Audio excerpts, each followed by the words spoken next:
Good morning, everyone. A very happy Mid-Autumn Festival to you all. 中秋節快樂. On behalf of the team at Catalyst Education Lab, thank you so much for spending this special morning with us. We know it's a half day for you, and it speaks volumes about your dedication that you are choosing to invest it in learning and growing together. And we are so honored to be invited by both SPC and SSGC. Special thanks to Amanda, Keeta, and Roger from SPC, and Lisa, Andy, and Priscilla from SSGC. Your collaboration in planning this has been invaluable. And before we dive in, I want to mention an important detail. With the generous agreement of your school leaders, we will be video recording this session.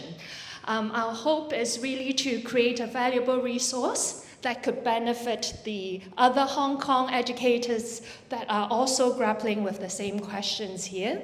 And please be assured that our focus is on capturing the insights and content, and any parts of the recording that would be identifying individual participants will not be shared publicly. So allow us to also quickly introduce ourselves. My name is Anjali. I'm the Executive Director at Catalyst, and I'm joined by my wonderful colleagues, Queenie and Cindy. We are here today to explore a challenge that I know is on many people's minds. That is, how do we cultivate deep critical thinking in our students in an age where AI is everywhere? This is a question we hear from educators across Hong Kong, and it's certainly a central part of our work at CEL as well.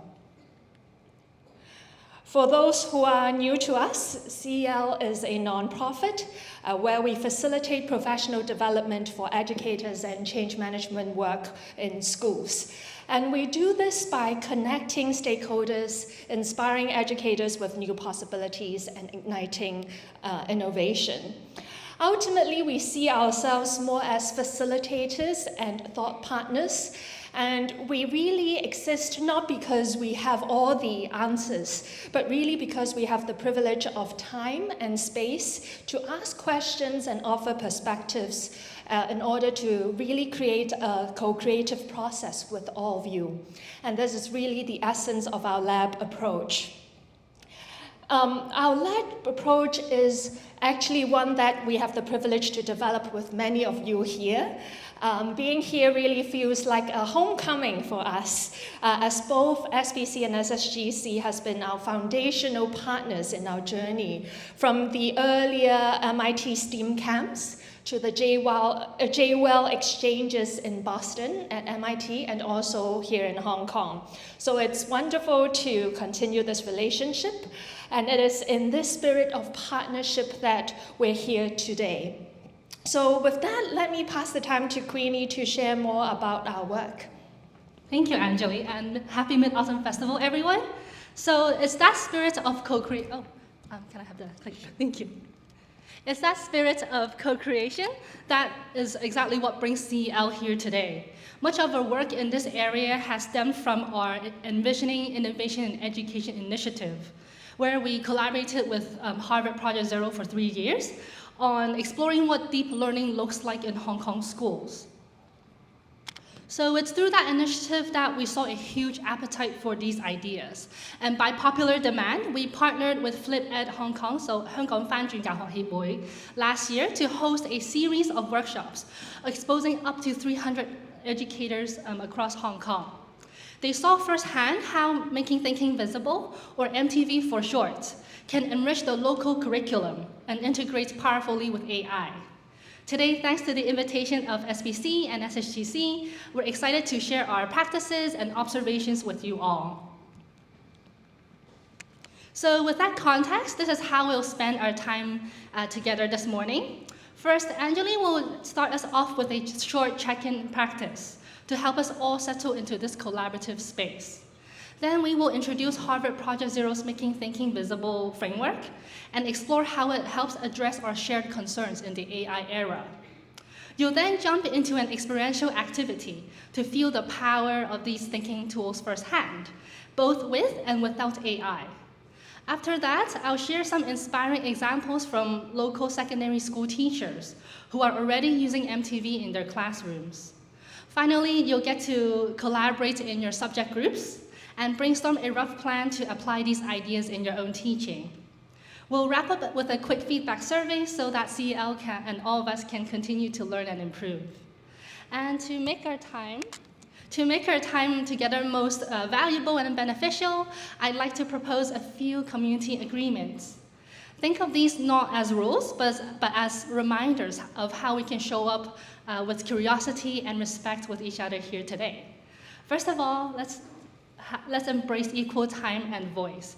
Each of us brings valuable, diverse perspectives. Let's make space for every voice, ensuring everyone is seen and heard. Secondly, teachers as experts and learners. You are all experts in your classrooms. Today is also a chance to put on our learner's hat as we explore new possibilities together. And finally, to embrace a curious mindset. We are exploring new territory here today. It's natural to have questions and not have all the answers. So let's trust that our curiosity will lead to powerful insights. So how does that sound? Can I get a thumbs up?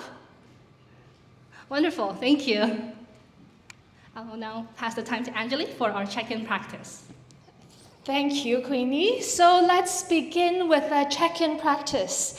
In our busy lives, it's rare that we get a moment to pause and really connect with ourselves before jumping into content. And so we'll start by doing just that, connection before content. First, actually, I'd like to invite everyone to perhaps stand up and do a little quick stretch of our bodies. It's been quite early, and let's give different parts of our body a little stretch, drawing circles where you feel like there might be a bit of tension in your body. See if you can relax that a little bit. And when you feel ready, please return to your seats. So what's going to happen is that I'll lead everyone through a very short grounding practice. And I'd invite you to put down whatever is on your hands and find a comfortable sitting position. And I'd invite you, if you're willing to gently close your eyes, or if you feel a bit too tired, to just relax your eyeballs and maintain a soft gaze. And I'd invite you all to take a deep breath in together and a deep breath out.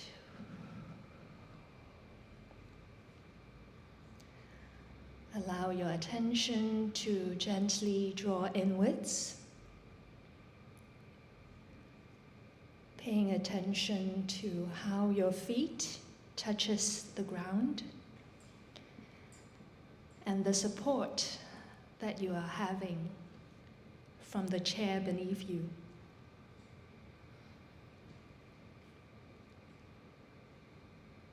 Notice that as you breathe in,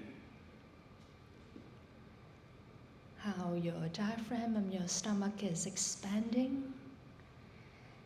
And as you breathe out, how it's shrinking.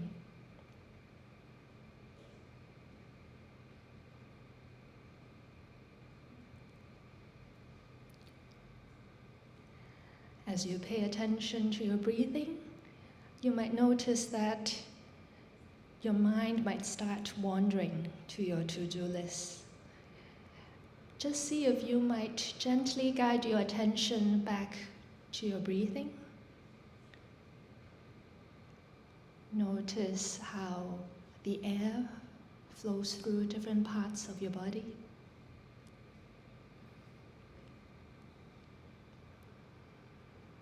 There's no need to accomplish anything or change anything. Just being here present in this very moment.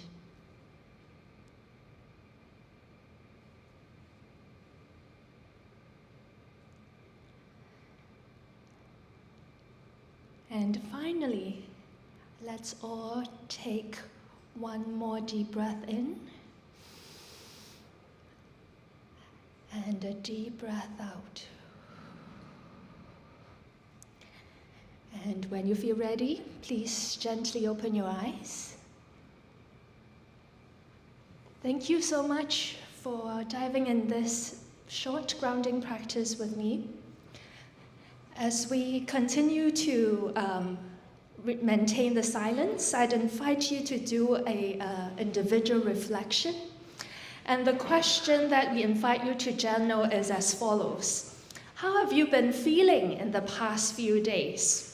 And in order to express that, we'd invite you to express this using a color, a symbol, and an image. So picking a color, a symbol, an image that might represent or capture your recent state of being. And as you pick that color, symbol, and image, please jot a few notes down as well as to your reason of choosing it. We'll be giving you around 3 minutes for an individual journaling, and after that, you'll have time to share how you're feeling at your tables. So enjoy. Thank you. I just want to quickly debrief our check-in. This prompt that we used, i.e. the color, symbol, image, is actually the first thinking routine that we are experiencing together today. So what kind of thinking does this routine encourage? Its purpose is really to help us distill the essence of an idea of feeling in a non-verbal way. And it also pushes us beyond words to think metaphorically and symbolically, be it in terms of understanding, say, reading comprehension in English, or like what we have said, getting to express our feelings and thoughts. It's also a very helpful routine. So you've already done amazing work of making your own thinking visible to your group, and we'll continue to explore more of these routines like this throughout the morning. So Queenie, may I pass the time to you? Thank you, Anjali. All right, so the idea of making thinking visible is the central theme of today's session, especially when we think about one of the hottest topics in education right now, artificial intelligence. To better get a sense of your collective thinking on this topic, we'll start with a short warm-up survey. Please scan a QR code and we'll invite you to complete like a 5-8-minute survey on teachers' attitudes and the use of AI. For context, this survey was developed by the think tank, our Hong Kong Foundation, to help inform the education policy on AI.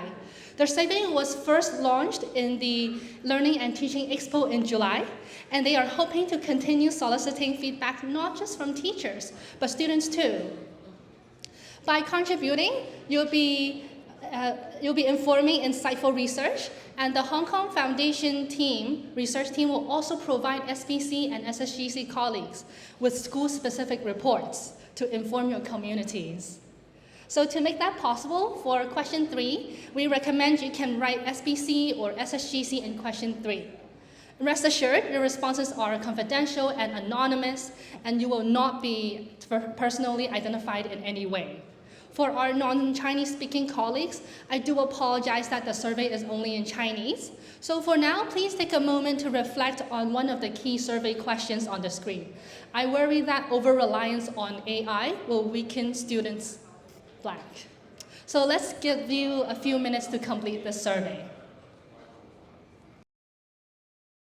All right, thank you everyone for contributing to this important research. I want to draw our attention to the final question. I worry that over-reliance on AI will weaken students. By a show of hands, how many of you share the concern that AI could weaken students' critical thinking? Yeah. And how about problem-solving skills? Right, everyone. I think it's undeniable. And you are definitely not alone. At CEL, we often hear educators say things like, how do I know if the work was produced by my students or by AI? Or they might say, my students accept AI responses as truth without thinking. And I think it's important to acknowledge our concern and uncertainty. However, there are strategies we can adopt to promote student thinking, even in the AI era. One powerful solution is making thinking visible. This framework operates on a simple research-backed principle. Learning is a consequence of thinking.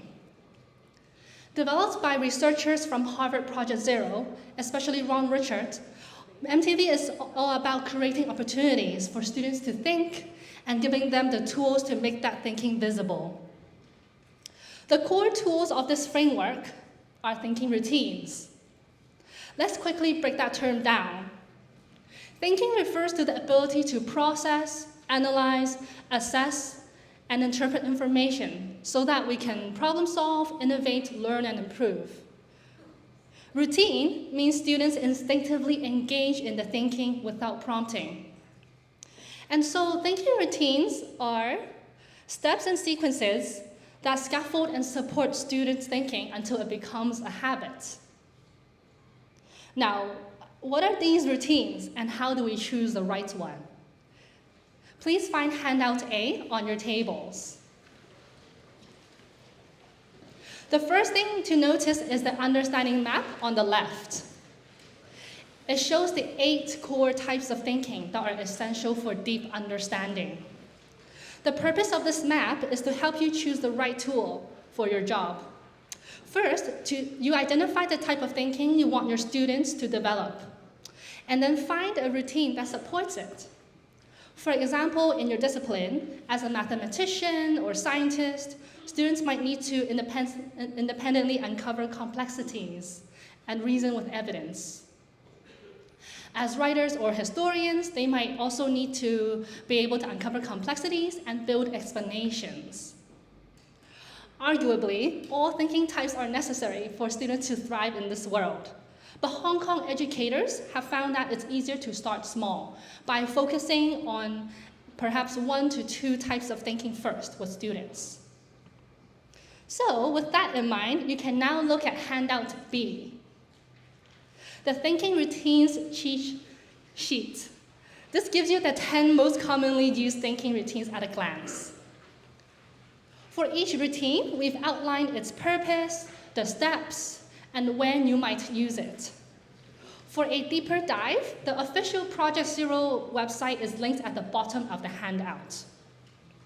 So I've said quite a bit of information, and now I'd like to give you some time to digest, so some individual reflection time, so that you may connect the ideas to your own classroom. Now, on a post-it note, please reflect on these prompts. For target group, among the students you teach, who is the target group that you believe requires the most growth in thinking? So this could be a particular year group, a class, or some specific students that come to mind. For thinking types, looking at the understanding map on handout A, which are the 1 or 2 types of thinking you wish to strengthen for your group? And finally, what's your rationale? Why is this a priority for them? Why is this so important for them right now? So for a reference, you can see a real example on the right from a physics teacher. So now let's take 3 minutes for you to digest what I've just said and respond to these prompts on a post-it. You have 3 minutes. Please share your subject first. Yeah, sure. We're English language junior. So I think one of the thinking routines that we had in common was the connect, extend, challenge thinking routine. So we thought that encouraging students to build on their existing knowledge and asking critical questions is a bit more challenging, and I think it will be a bit extra work, and we think that it will be helpful for students to gain a deeper understanding. So in multiple news and events, especially when it comes to, for example, like current affairs. Thank you. Thank you very much. So critical thinking skills. Oh, there's another group that would like to share. This is math, and I would like to think about some students in math and doing the work problem, especially the application part. And usually I have the A, B, C part for them, but when they look at the question, they look at it just separately. In fact, the B part, probably they have some relationship with the A, and they answer that. And after that, some students actually, they only think about the answer without really thinking about the whole question. I mean, the question structure, sometimes it has different kind of complexity, but different part, in fact, have some relationship. So that's what we're thinking about is number 3, part and purpose and complexity. Yes, that's it. Thank you. Great, thank you very much. And hopefully from these voices, you hear some commonalities to your context. So now that we've identified some initial possibilities with thinking routines, let's explore its connection with AI. In the next hour, we'll be exploring the exciting possibilities of MTV and AI to foster student thinking. You'll be working in a 3-part mission, and you'll be needing your chart paper and markers for this round. So let's get our collaborative and creative energies flowing. Here's your mission. You are a team of business consultants. Keeta has hired you to improve the safety of their food delivery service. And hopefully everyone knows what Keeta is here. It's like Food Panda. And what safety means here is open to your interpretation. Consider the stakeholders, the processes involved, and the different risks that they might face. Your mission is to answer, what are the 2 best ways to improve the safety of Keeta's food delivery service and why? 2 key reminders before we begin. First, for our larger table groups of 8 to 9 people, that would be groups 1, 2, 3, 4, 7, 12, 13, and 15. Please split into 2 smaller subgroups of 4 or 5, with a mix of SPC and SSGC colleagues. Then, for every group, please assign 1 note taker who will be responsible for recording the group's key ideas and your final response to your mission. Remember to label your chart paper with the group number and subject, like in the example on the slide. Okay, so now let me explain task 1. Using only your group's collective wisdom, so no online searches, please respond to the mission. Out of all your ideas, what are the 2 best ways to improve the safety of Keeta's food delivery service? And please justify why. Note takers, please capture your group's discussions throughout and your group's final 2 suggestions. If you are unsure how to go about it or you're struggling to get started, please come to one of the CL team members and we might give you a clue. So your 5 minutes starts now. Okay, I think that was it challenging? A bit difficult in some groups? Well, that was task 1, so please make sure to label your paper task 1 before we'll move on to the next task. So now for task 2, you'll be tackling the same mission, but you will make your thinking visible through a thinking routine called Parts-Purposes-Complexities. And I think the math teacher mentioned wanting to use that earlier. So now you can have a chance to experience that yourself. This process will help you create a system map to better understand the challenge before generating solutions. Let me walk you through an example. First, imagine I'm improving the safety of a train station. So let me write down all the different parts I can think of. For example, the ticket office, the ticket person who sells the operator, passengers, money, ticket, the gate, the trains, and so on, all the different parts. Then, for purposes, I would discuss with my team the functions of each part. For example, a passenger is someone who needs to go from point A to point B, and the train will help them get there. So that I would make sure to have that on my map. Money is used to buy a ticket at the ticket office. And as you discuss purposes, you may naturally think of more parts, like an octopus card to add to my map. Now, for complexities, we would draw lines and connect the different parts to indicate the relationships. I've mentioned a few earlier, so you could see the example on the slide. Trains run on tracks, so I connect them. The driver drives the train, so I connect them. And the engineers build and fix the track, so I also connect engineers to the track, so you get the idea. Now, the more relationships you identify, the richer and more complex your system map becomes. And that's the point, because then, with this richer understanding, your group can then identify the challenges and opportunities to brainstorm different ideas and then propose your 2 best safety improvements, and then justify your answer. Okay, so now it's your turn. Answering to the same mission, use Parts-Purposes-Complexities to map out the Keeta delivery system and identify the 2 best safety improvements. Note takers, once again, please capture the process, so draw out the map and whatnot, as well as your group's final answers. And remember to label this sheet of paper task 2. You'll have 12 minutes, 12 minutes, but I'll check in to see how you're doing. So let's begin now.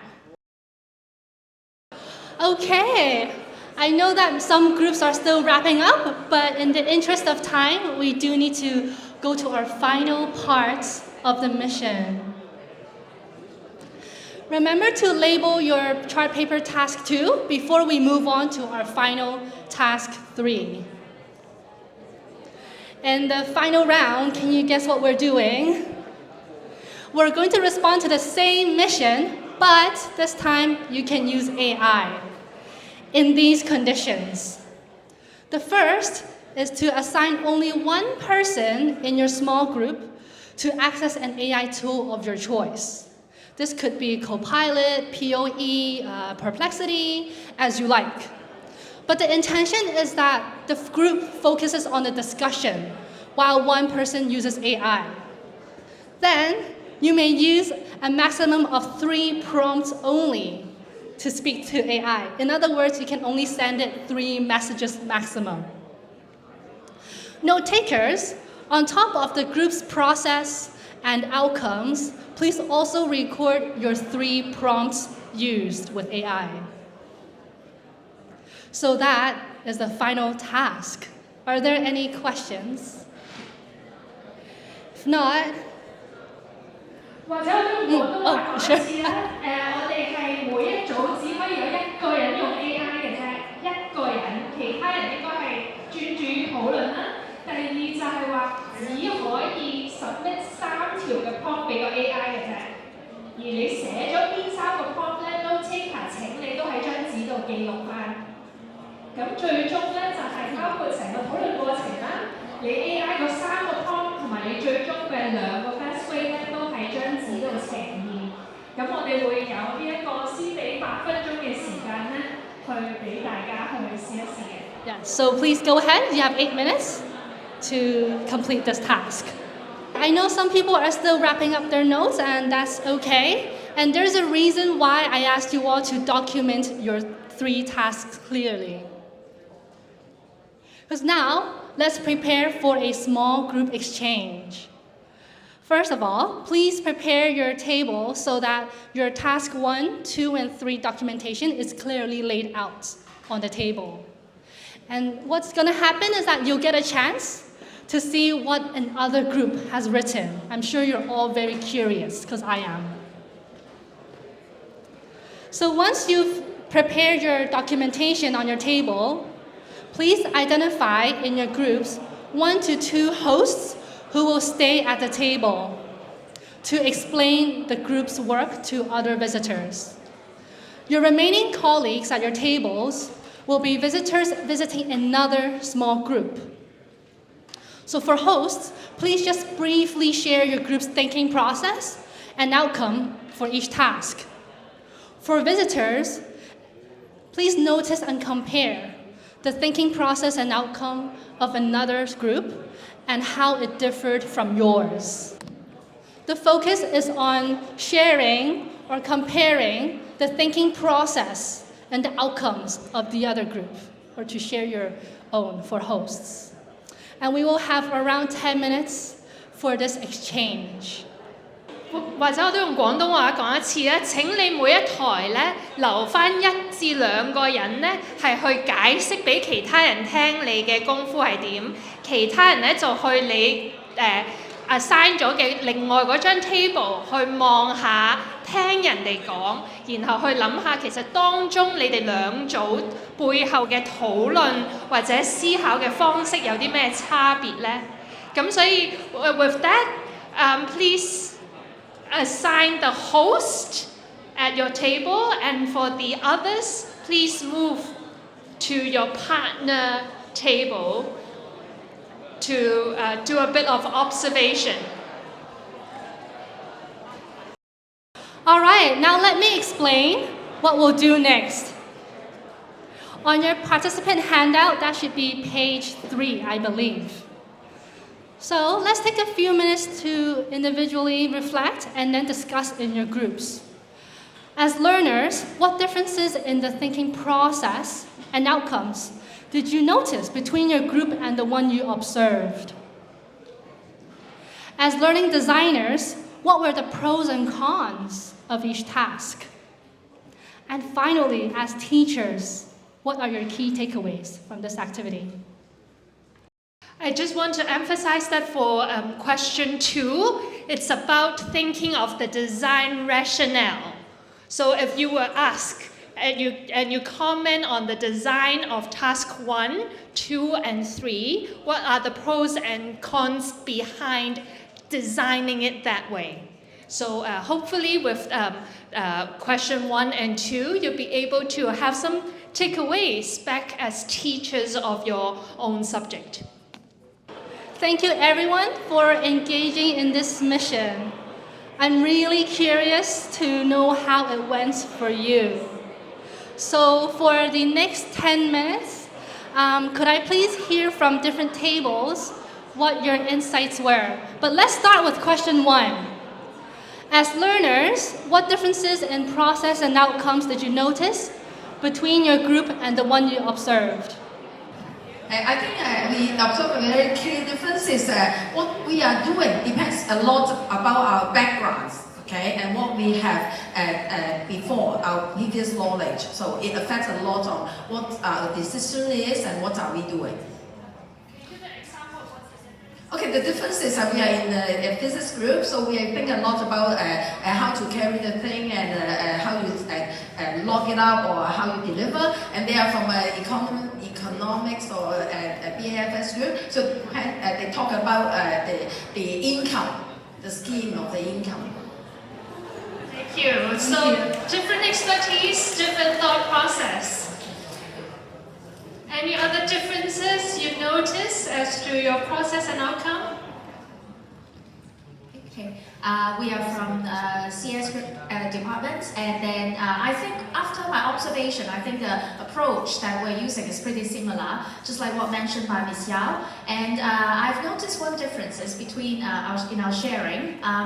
While we're using AI too, I think I've just focused in our group. I think we just focus on one AI tool, but for another group here, they try to compare the outcomes that search in through different AI platforms. That's interesting.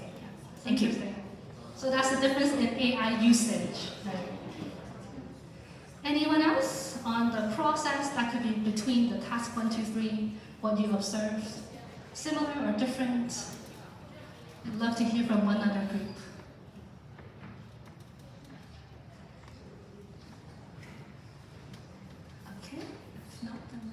Perhaps it's more meaningful to talk about the second one because there's quite some difference as to the design of task 1, 2, and 3. Any volunteers as to sharing where you see are the pros and cons of each design?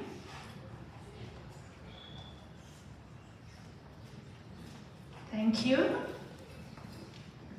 Task 1, actually we are brainstorming ideas, so I think the advantage is there are more room for us to generate new ideas in the beginning. But the disadvantage is actually it takes lots of time. Even the problem definition, among ourselves, we are struggling about the definition of safety. Is it about food hygiene or road safety? We need time to compromise. Do you want to share also about Okay. Oh, task 2. Task 2 actually is quite complex. Finally, we arrived at very complex diagrams, not easy to draw a simple conclusion. But I think the advantage is it helps visualize the relationships between different stakeholders. And at the end, we found that the delivery staff, they are the most important people in the whole system. Then we know the crucial parts of the problem. And then we are going to do something to support or to reward or to impose penalty to those staff to ensure better performance in the safety. Thank you. So it seems that with task 2, with the systems map, there is better understanding and easier to identify priorities to hone into. We have an IT side sharing more. So for the first task, I agree with Ms. that task 1 allows us to have a free flow of discussion to identify the problems in the way that we want. But the discussion will be somewhat a lack of a framework. So for the task 2, that gives us a framework to facilitate a discussion so that it can speed up the process and also easier to identify the relationship between different parts. Thank you. Do you want to share also the final task, the AI design one? How do you see the pros and cons of that? For the AI, so we have lots of discussion on this.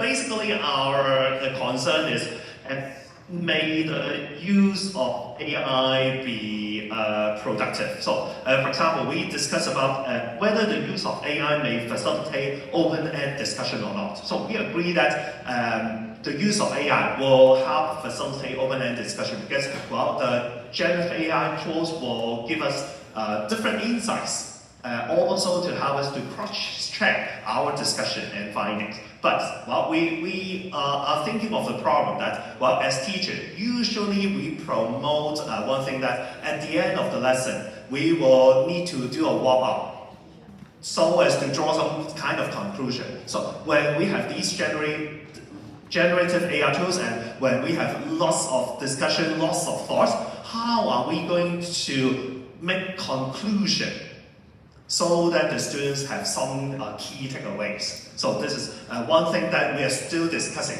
Let's say whether we ask AI to do a summary of the lesson will help, or whether the teacher is capable, or I should not say capable, is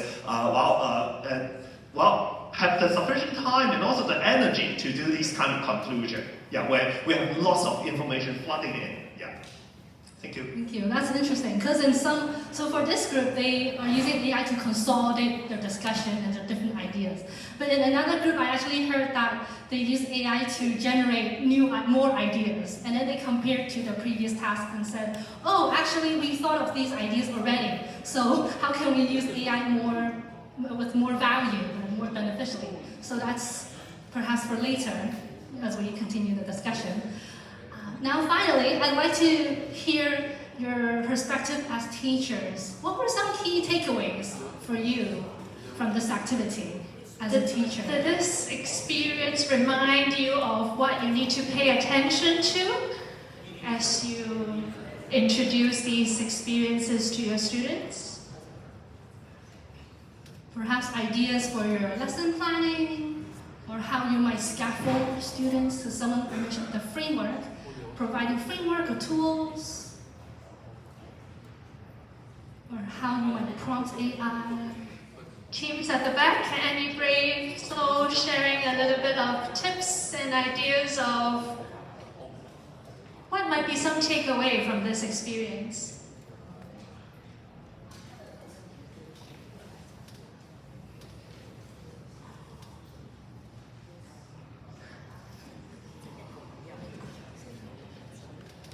I think that when I do the 3 tasks together, it's kind of like highlighting 3 different aspects of the social discussion.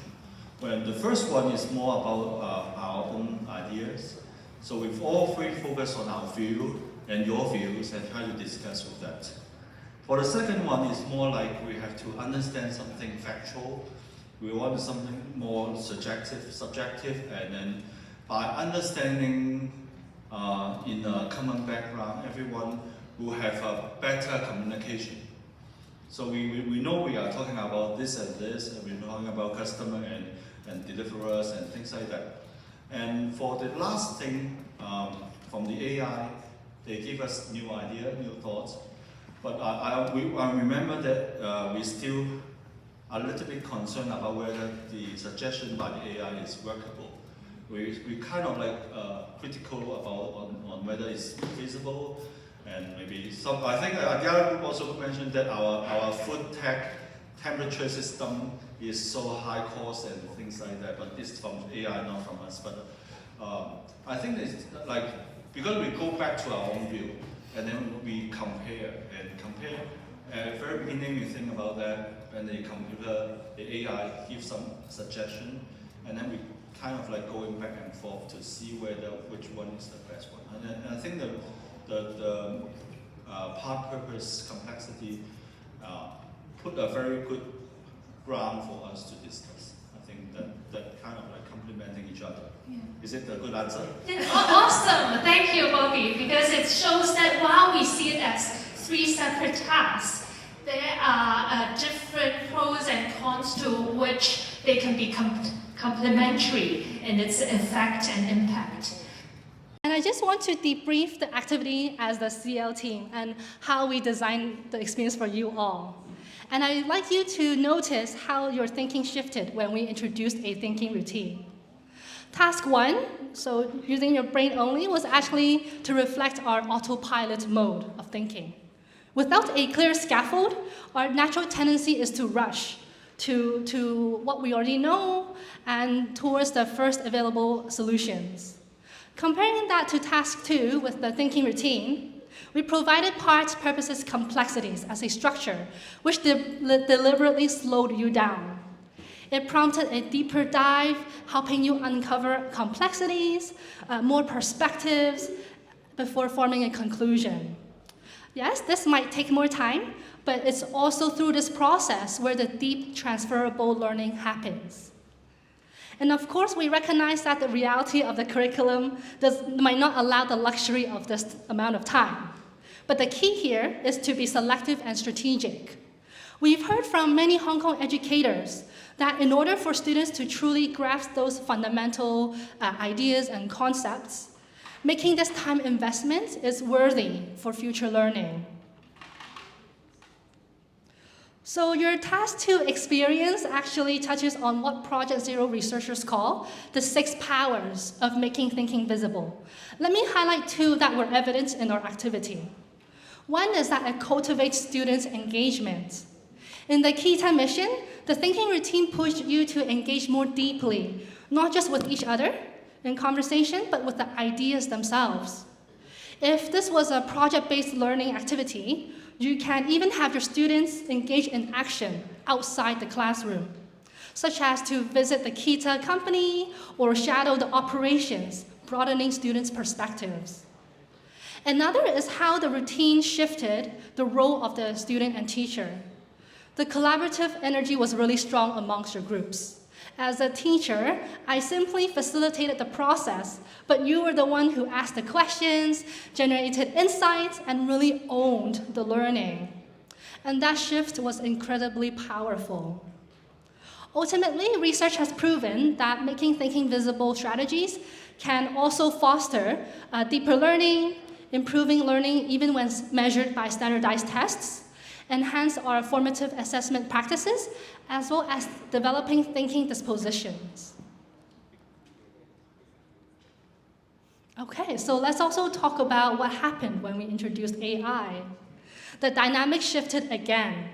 Depending on your prompts, some of you may have asked AI directly for answers, or some of you might combine your previous responses on parts, purposes, complexities to guide the AI's thinking before producing your final improvements as a response. By asking you to record your 3 prompts, we created a way to document your thinking process and to reveal that. This is the key. Combining the structure of making thinking visible with the power of AI allows us to see how students are thinking, even when they are using powerful tools like AI. Before we go into another break, I want to share 3 practical tips with you all. And these have been distilled from the different Hong Kong educators that we work with. First of all, effective prompting is key in designing AI-enhanced thinking-rich experiences for students. As Tommy Lowe from Preface.ai says, the quality of your input determines the quality of your output. So whenever we use AI, a simple framework is to consider the role, the goal, and the context. So tell the AI who it is, what its goal is, and what the context is. Second, document the thinking process. Just as we did today, create ways for students to show their AI interactions, the conversations, the prompts, and how they revise the prompts. These are a window into their thinking, allowing you as teachers to see if they've grasped the concepts accurately. Finally, framing matters. This is the most important tip. Frame AI as a thought partner, not as a time saver. When we tell students that AI saves time, they would use it to replace thinking, which is the hard work. However, when we position it as a collaborator or a reflection tool, they learn to use it to deepen their thinking. You'll see some of these tips come to life in the examples that I'll share with you after the break. I'm sure you're all very curious to hear how exactly do these tools look like in Hong Kong classrooms. So my hope is that after this section, in your subject-based discussions later, that these examples will spark ideas as to how you might find opportunities in your own context. Great, thank you. And as you continue eating and drinking, just feel free to see how, if there's any relevance between the examples to your own classrooms. So I'm going to start with sharing some examples from key learning areas. And let's start with Chinese. This example is from Betty Chang, president of FlipEd, 香港翻轉教學協會, who wanted to help her students explore the classic essay, 愛蓮樹, For the Love of Lotus. To spark their curiosity, she used Parts-Purposes-Complexities.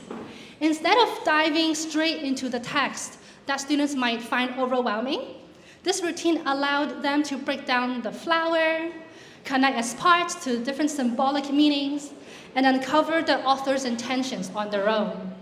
So as you can see, apart from Chinese, this could also be transferable to other subjects like English or even history. In physics, Mr. Leung from Mansun College, Hong Kong Island, used Parts-Purposes-Complexities. So in the past, he would simply describe to students what a motor involves. But he found that students weren't grasping the underlying principles. Now, he uses PPC to ask students to dissect the motor in class. This actually helps them to connect prior knowledge to new ideas and builds a much stronger foundation for future learning. And in his own words, this time investment, although it takes more classroom time, it is worthwhile. Here's a biology example from Mr. Mack at Marymount Secondary School. He used Connect Extend Challenge to elevate peer evaluation on students' posters. He noticed that without a structure, student feedback was often surface level. With this routine, students began to connect their feedback to specific lesson topics and offer useful suggestions so that the whole class could learn deeply. The use of thinking routines can also be interdisciplinary. A teacher in Taiwan used the 3 Whys routine in a math lesson with a geography scenario. This routine encourages students to see a topic's relevance to themselves, their community, and the world, thereby promoting a sense of global citizenship. And now to other learning experiences, OLE. So how does MTV apply in these contexts? Vian, the head of STEAM department at St. Teresa Secondary School, shows how you can use multiple thinking routines in a single lesson, one at the start, in the middle, and at the end for reflection. For her PBL and STEAM projects with students, she uses routines like See, Think, Wonder, and Zoom In to support the entire design thinking process. Then Zhen Ying, a Chinese history teacher from Fanning Kaoyuan College, uses routines to make museum visits more meaningful. He found that without a structure, students would rush through an exhibition with so much time to spare. Now, routines like parts, people interactions encourage students to slow down, observe the details of museum exhibits, and make deep connections between the exhibit to the history content that they've learned, as well as to their own lives, thereby enhancing the values education aspects of the visits. Thank you, Queenie. So what happens if we intentionally combine the structure of making thinking visible with the power of AI? This is where it gets really exciting, and based on our work and observation of many innovative educators across Hong Kong, we've developed this simple framework to help us think about this. It shows 4 different levels of this synergy, or 4 ways we could design these powerful learning relationships, namely sequential, complementary, integrative, and metacognitive. I'll walk you through that one by one. So the first and foremost would be sequential. So this is exactly what it sounds like. We use a thinking routine and then an AI at different stages of a learning task. So imagine a language or science lesson. To start things off, a teacher might start with a See, Think, Wonder to spark curiosity about a complex image or topic. Then for the wonder, after the wonder, students are asked to use AI tool to conduct initial research, explore the interest. And then finally, to consolidate their learning, the teacher might close the lesson with the routine, I used to think, now I think, to service the shifts in thinking. So with this, with sequential, the flow is simply MTV, AI, MTV. So the advantage is that it's simple and it's clear structure as when to use what. And so we really encourage you to think about whether there are any tasks in your subject where you could see this simple staged approach to work. The next level would be complementary. So here we leverage AI to handle more the heavy lifting of the more tedious tasks, which frees up the core focus on our learning objectives for deeper thinking. So let's take economics as an example. Say you want students to analyze the impact of minimum wage policy. Traditionally, this would take a lot of time for research, and students might get bogged down just trying to find the various different perspectives. And so you could allocate this task of generating summary of different stakeholder perspectives to AI so that students could then easily generate the stakeholder perspectives, be it for the small business owner, the economist, the politician, etc. And with that foundational knowledge, students could then use a thinking routine called Circle of Viewpoints to dive into the truly important work of analyzing the biases, connecting the arguments to economic principles, and evaluating the evidence. So with this complementary, we are advocating that the AI performs the more basic or tedious task while allowing for students to focus on what's truly most important as to the learning objective. And then the next level would be integrative. It's where we see teachers get really innovative. Here, we see teachers actually trying to embed the thinking routine into the AI programming so that you prompt the AI as a dedicated thinking partner for our students. So here's an example of a Chinese teacher at a local boys' school called Joe. So he wanted for his students to understand a classic poem, which requires a deeper sense of perspective taking. And so he designed a chatbot that is programmed with the thinking routine of STEP inside. And so when students are interacting with this specific AI chatbot, it didn't give them answers. Instead, it would prompt them to, with those thinking routine questions of what do you see from this perspective?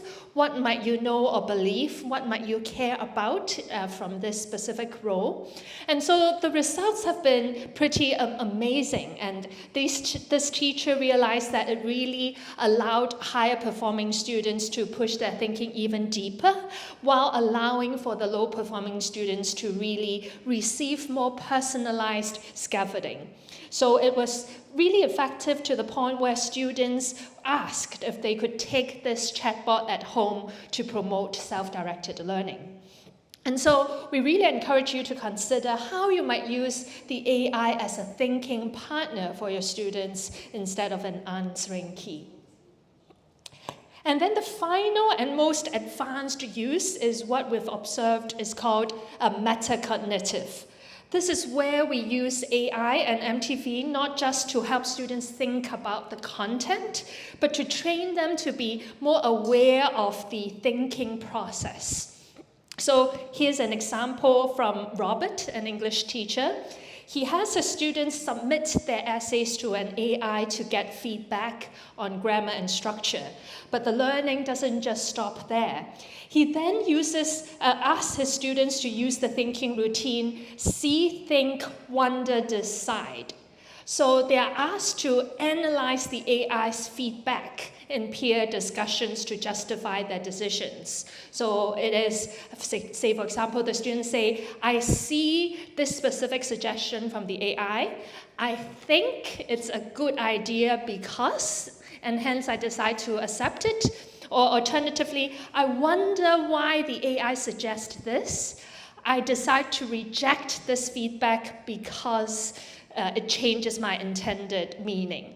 So as you could see from the photo, it's really about giving students the opportunity and the scaffolds to think, and so that they could be more capable in making critical judgments about AI-generated content. Finally, I want to bring us back to Betty's example, which powerfully combines this work with the idea of documentation. So you could see here that her chatbot is designed as a learning assistant to only respond with questions and not answers. And basically in those learning tasks, Betty provides a simple documentation frame for students to capture their dialogue with the AI. So this is the key takeaway, that by documenting the process, we make their thinking visible, whether they are working with a machine or with a classmate. So with that, we hope that these examples have shown you the incredible range of possibilities for making student thinking visible in the AI era, with a combination of making thinking visible and AI tools.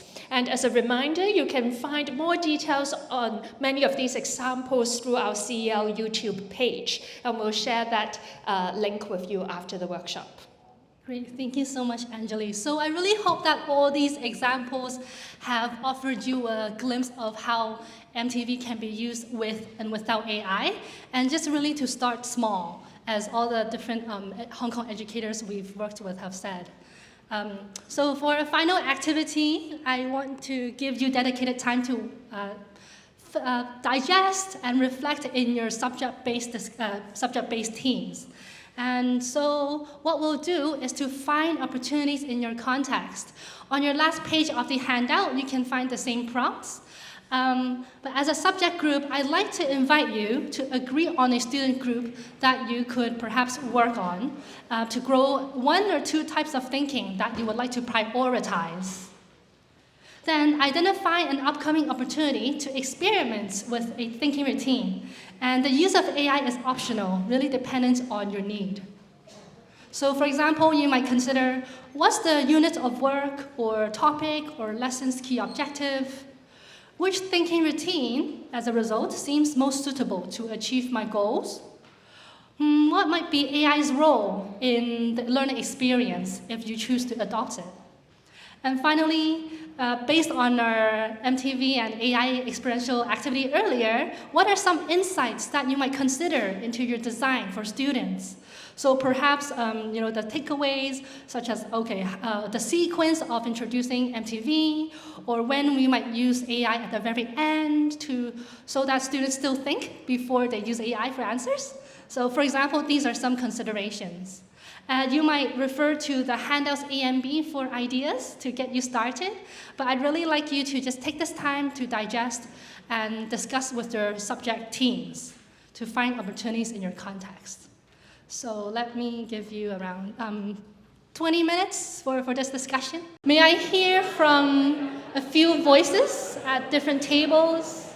I shared a lot of different subject examples earlier, but I want to hear from SPC and SSGC teachers as well, to see if you have any new insights, takeaways. Queenie, often a lot of educators feel like making thinking visible is the most difficult to use in math. So how about we invite any math teachers to share what might be opportunities to incorporate thinking routines? Math teachers, any suggestions and examples of sharing what you've discussed?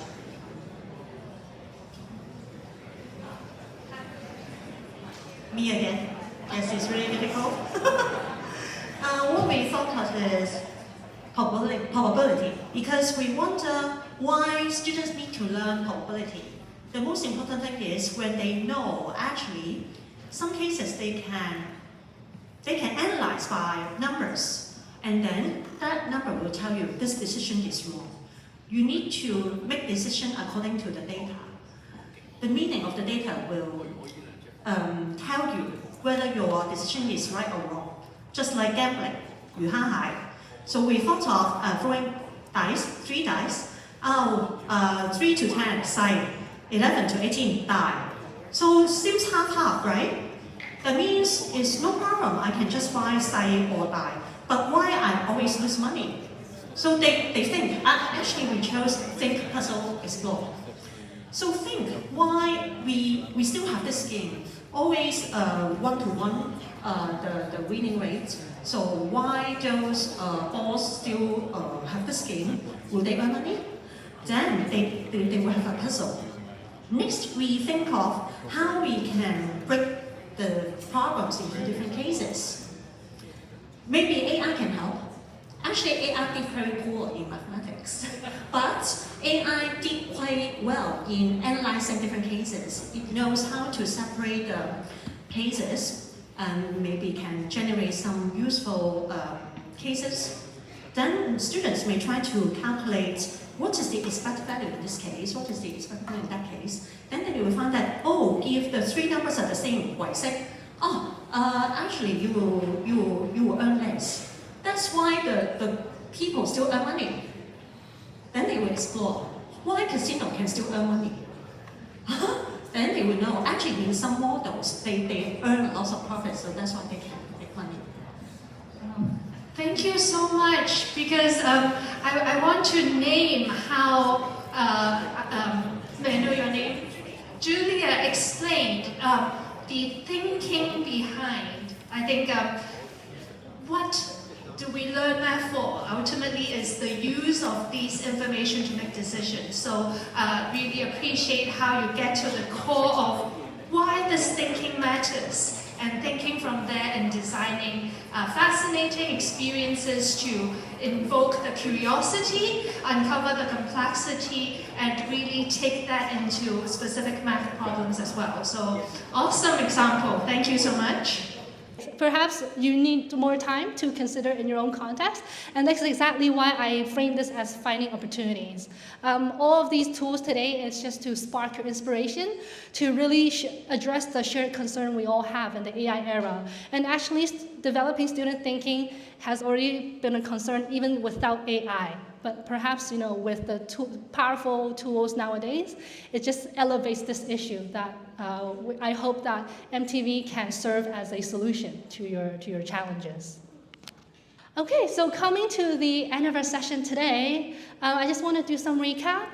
For today's session, I hope that you've understood how different making thinking visible strategies can address educator concerns in the AI era. You've experienced 2 different thinking routines, including color, symbol, image, and Parts-Purposes-Complexities as an experience. And finally, you've just applied some of these insights into your own context. And the key takeaway I want you to go away with is if we can identify the type of thinking and appropriate thinking tool for students to use, and as well as setting thoughtful expectations for the usage of AI, then we can create powerful learning opportunities and empower students as self-directed learners and thinkers.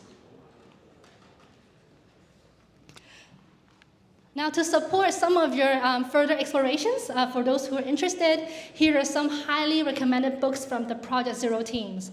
Making Thinking Visible, Promoting Engagement, Understanding and Independence of All Learners, and some Chinese translations are available as well.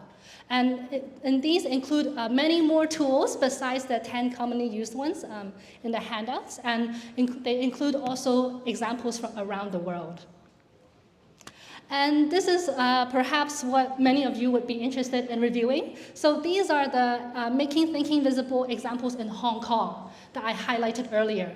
But these are actually the video recordings of the workshop we hosted with the Fan-Heap educators last year in key learning areas, so core subjects, OLE, as well as their use with AI. So I highly encourage you to visit our website. And I'll also share the slides with you later so you can have access.